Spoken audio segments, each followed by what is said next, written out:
Jim Bob Cooter talked to the media, and the media was a little kinder to Jim Bob than to Gus Bradley because Jim Bob's offense scored 34 points against the Jacksonville Jaguars. We need to remember, though, that they scored only 10 points during the first three quarters. Anyway, a lot of the conversation about Alec Pierce, some of the conversation about A.D. Mitchell. The question from Bob Kravitz: if you want to listen to a non-denial denial, if you've got a kid or you got students who want to know what a non-denial denial sounds like, Jim Bob Cooter gives you a great example. Here's Jim Bob. Jim Bob, how you doing? Good, chap. Good to see you. Couple of things. When you've got the depth on the offensive line, but then you go to Bortolini, his first start against Pittsburgh, which is a tough assignment. And then you throw Dalton in there. Does it force you to do anything, or do you just kind of say these guys are ready? Yeah, we feel really good about the depth in that room. We got several young players that have really had a good first year, good rookie year. Getting used to the rigors of the NFL, going through training camp and all that stuff. Coach Tony Sperano does such a great job with them. They prepare so hard, and he prepares the whole group so hard. Those guys push each other. We feel good, sort of like about our depth and moving forward. That's obviously going to be an important part of our season, and a bunch of good young players in that room that we like. Have you been through your career? Have you had to use a guy for whatever injury and he just wasn't ready? Have you seen that? So maybe you more appreciate when these guys can step in and you sort of don't miss a beat. Yeah, I guess I'm not old enough to say all manner of things I've seen in the NFL, but I've seen enough where, you have the guy who surprises you, you have the young player who surprises you in the positive manner, and the alternative over the years at different positions, and sometimes even just watching some of our opponents and seeing different teams, how they handle things and how young players handle things. So the league always, it teaches you a lot about guys, and obviously we'll be learning a ton about all our guys as the year goes on, because we're trying to push this thing forward. But yeah, we've seen all manner for sure. Thanks, Jim Bob. James? Jim Bob, when it comes to Alec, obviously he's got some ridiculous numbers. It's funny looking at his stats because they're all over the place. But what do you think it says about him on the 50-50 balls to kind of bend the math in his favor, it seems like, over time and time again? Yeah, I've been doing a great job at those this year. Really all year, competing for those things. It goes way back to training camp. It really goes back to OTAs, right? We're all, you guys are writing the stories and we're answering the questions, and it's the same thing. Gosh, Alec Pierce sure is making a ton of those plays. He's taken a lot of pride in sort of working on that aspect of his game, and when the ball's in the air, making it his. Just sort of, sometimes it's a little bit of a mindset where that ball's in the air and it's mine. I'm going to go get that thing. He's done such a great job for us. When the ball's in the air, I'll just speak for myself. I'm on that sideline. I see the ball get thrown, or I see the coverage sort of go down in the manner the coverage goes down, and the ball's in the air and Alex down there. I feel really good. He's built a lot of confidence in myself. I don't want to speak for everybody else, but sure do think those QBs feel confident throwing the ball to him down the field. He's found a good way about himself, battling for those things this year, and that's a real positive for him, real positive for Coach Reggie Wayne, who's been working hard with him. But as we all know, in this league, you make enough of those plays, you start getting talked about a little bit more in these other buildings, and they start having a plan for you to try to make your life a little bit tougher. So that's the world we live in. That's the reality of making these big plays. Is your jersey number gets put a little bit higher on their watch list. So we hope he continues to compete for those things, and he's doing a good job getting open enough that some of them aren't 50-50s. But gosh, what a play he made on the sideline, right? The tip ball, that was so cool to see. And then he was able to sort of get on top of the defender the next route, and that one wasn't quite 50-50. But he's doing a great job for us. We're really pleased with him. Joel?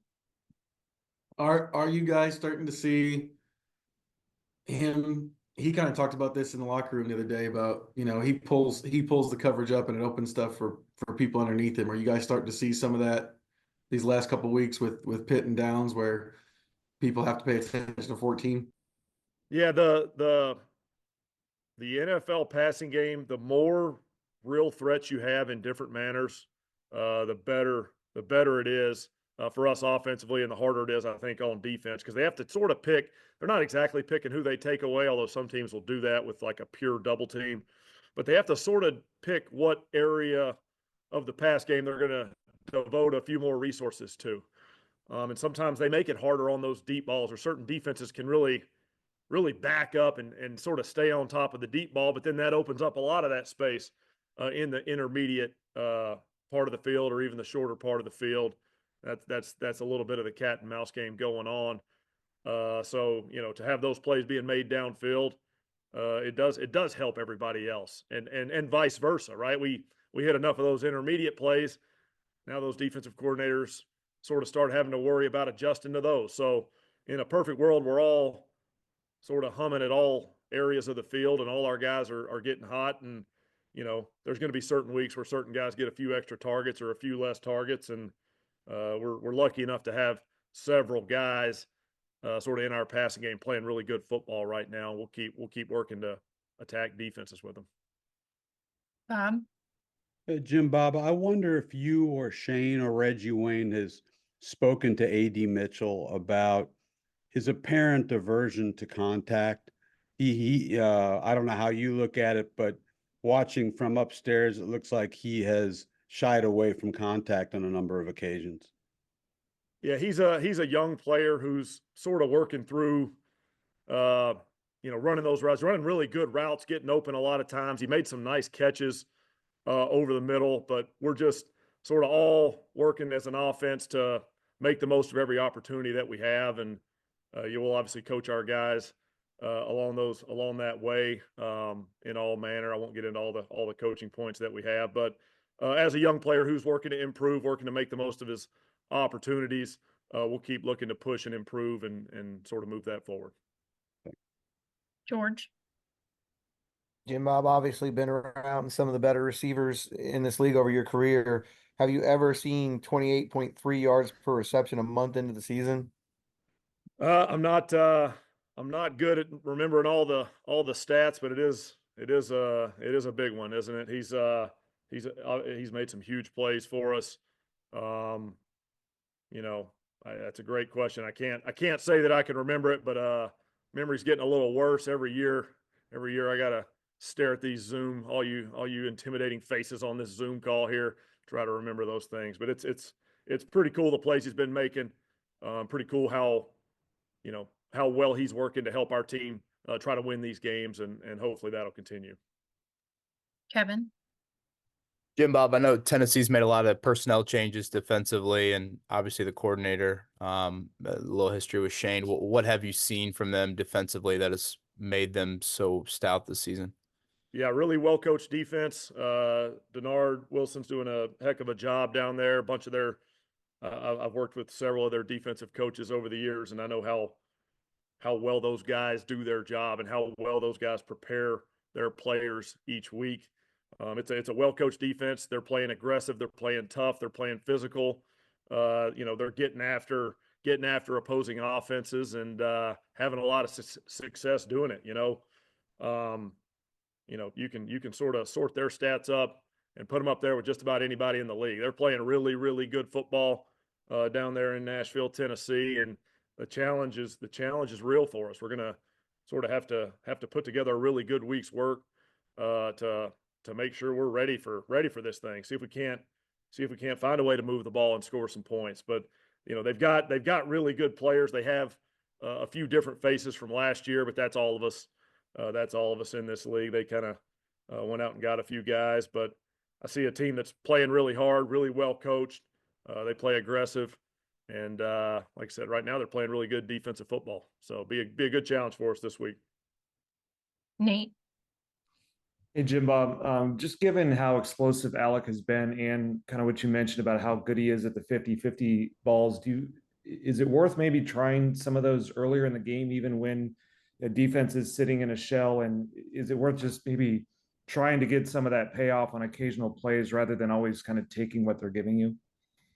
Yeah, every week is a little bit of a discussion along those lines of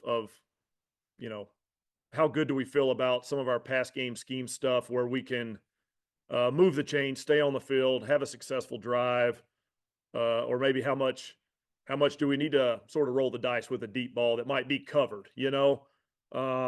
That's not an answer. Maybe that's the same each week, depending on sort of our opponent and how things are going, and sometimes even just what's going on out there with the weather or with the field or anything like that. So Alec's playing really good ball. If a guy's making a lot of really good plays down the field, that can only help things everywhere. So there'll be a time and place where we do need to sort of throw one of those 50-50 balls up, but I don't think it's something you look to do. Maybe the first play of the game, throw up just a totally covered 50-50 ball, because we're trying to play good offense and stay on the field and sort of move the thing. But there's a time and a place for all that stuff, and shoot, he keeps making them. He'll keep pushing us towards a yes answer on that. Then we'll do our last two from Chap and then Bob. Yeah, Jim Bob, I can't believe we're 13 minutes into this, and I don't think you really talked about Richardson. Do you want to give any insight? I mean, you guys prepared for each of those guys, either he or Joe, or how are you approaching game week? You talking about this game week or last game week? Yeah, no, this game week. I mean, is it wait and see on AR? Yeah, I'll stay out all the injury specifics as you knew I would, Chap. But we're preparing to beat the Titans, and lucky enough to have a couple quarterbacks that can really play good football when called upon. Injury questions I'm going to stay out of, but we prepare. We're looking at the defense. We're evaluating our guys, their guys, some of the coverage schemes, some of the fronts. It's our job. It's our profession.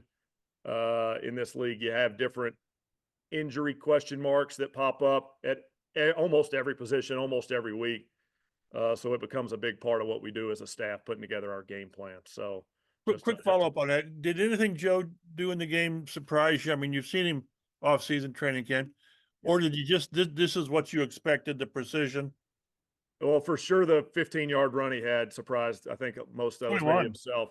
Yeah, he took off there pretty good. No, he's done a really nice job of, that particular defense, at least early in the game, did a pretty good job of, keeping a top on certain concepts that we were trying to throw down the field. And sometimes as a quarterback, you have to take those check downs, and you don't always love doing it, but you just have to keep on doing it. And Joe did a good job of that. He's sort of, shown the ability to find the open guy the vast majority of the time and sort of get him the ball. So Joe's played good football in this league a long time. So I wouldn't say I was surprised by much, but if you want to get me on the record, I will put the surprise on that 15-yard scamper. I'm going to call it a scamper that Joe had there to get loose on the one play, which was a big play. We needed it. Thanks, Jim. Last question from Bob. Hey, Jim Bob, Gus has obviously been taking a lot of heat so far this year. I'm curious, as a friend, as a fellow coach, I'm sure every coach has gone through this at some point in their career. How do you help him navigate that? I know he's been in the league for a long time, but how can you help? I don't really feel like that's an appropriate question for me to ask. I mean, around the building, we're all helping each other, we're all helping each other in a lot of different ways.